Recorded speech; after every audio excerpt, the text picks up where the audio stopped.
ગત ચાલુ વર્ષના નાણાકીય વર્ષની અંદર રાજકોટ મહાનગરપાલિકામાં સ્ટેન્ડિંગ કમિટીએ જે બજેટ બનાવ્યું, બજેટ વખતે એક જાહેરાત મારા દ્વારા કરવામાં આવી હતી કે રાજકોટમાં ભૌગોલિક દ્રષ્ટિએ રાજકોટ હવે ખૂબ મોટું દિવસોને દિવસે મોટું થતું જાય છે. તો રાજકોટની અંદર 3 ઝોનમાં રાજકોટ મહાનગરપાલિકા કામગીરી કરી રહી છે, ઈસ્ટ ઝોન, વેસ્ટ ઝોન અને સેન્ટ્રલ ઝોન. પરંતુ નવા જે વિસ્તારો જે ભેળ્યા છે, આ નવા વિસ્તારના લોકોને પ્રાથમિક સુવિધાથી લઈને તમામ પ્રકારની સુવિધાઓ મળી રહે તેના માટેની ચાલુ નાણાકીય વર્ષની અંદર બજેટમાં મેં જાહેરાત કરી હતી. સાઉથ ઝોન એટલે કે વોર્ડ નંબર 15 ઉપલો કાંઠા, વોર્ડ નંબર 16 કોઠારિયા રોડ, 17 કોઠારિયા રોડ અને 18 જે કોઠારિયાનો આખો જે ભાગ છે, કુલ 4 વોર્ડનો એક સેન્ટ્રલ સાઉથ ઝોનની મેં જાહેરાત કરી હતી. ટૂંક સમયની અંદર આ સાઉથ ઝોનના બનાવવાના જમીન ડિફાઇન કરવામાં આવશે, બાંધકામના ટેન્ડરો રિલીઝ કરવામાં આવશે અને વધીને 1.5 વર્ષની અંદર આ નવો સાઉથ ઝોન આવનારા 30 વર્ષને ધ્યાનમાં રાખીને રાજકોટ મહાનગરપાલિકાના ભારતીય જનતા પાર્ટીના શાસકોએ એક નિર્ણય કર્યો છે.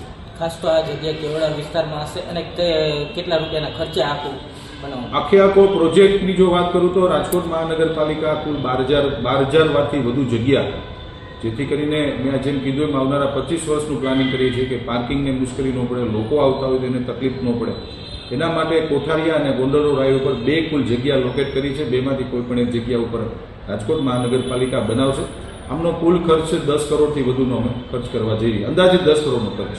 આગામી દિવસોમાં આ વેસ્ટ સાઉથ ઝોન બનશે તો આગામી દિવસોમાં ત્યાંનું આખું કઈ રીતનું આયોજન રહેશે? ત્યાંના લોકોને ખૂબ સુવિધા મળશે. આજથી 20 વર્ષ પહેલાં જ્યારે ઈસ્ટ ઝોન બનાવવામાં આવ્યો, અંદાજિત 20 વર્ષ પહેલાં જ્યારે ઈસ્ટ ઝોનની સ્થાપના કરવામાં આવી ત્યારે જે રાજકોટનો જે ઉપલો કાંઠો જે વિભાગ કહી શકાય એ બધા સેન્ટ્રલ ઝોનમાં આવતા હતા.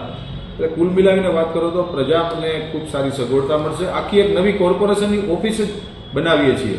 આ કોઈ વોર્ડ ઓફિસ નથી, પણ આખો એક ઝોન છે. જેવી રીતે આ સેન્ટ્રલ ઝોન છે એવી રીતે ત્યાં સાઉથ ઝોન બનશે. અધિકારીઓ નવા આવશે, અધિકારીનું સેટઅપ આવશે, નવી ટીમો બનશે, વોર્ડ વાઇઝ ઇન્ફ્રાસ્ટ્રક્ચરો ઊભા થશે. એટલે સંપૂર્ણપણે વિકાસની રફતાર તરફ રાજકોટ મહાનગરપાલિકા સાઉથ ઝોનનો તરફ જઈ રહ્યું છે.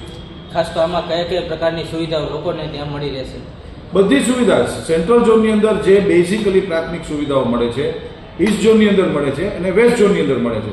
તમામ પ્રકારની સુવિધા હવે ત્યાં મળશે. ત્યાં કરવાનું કારણ માત્ર ને માત્ર એટલું છે કે ત્યાંના જે રહેવાસીઓ છે એને ઈસ્ટ ઝોન થોડો દૂર પડે છે.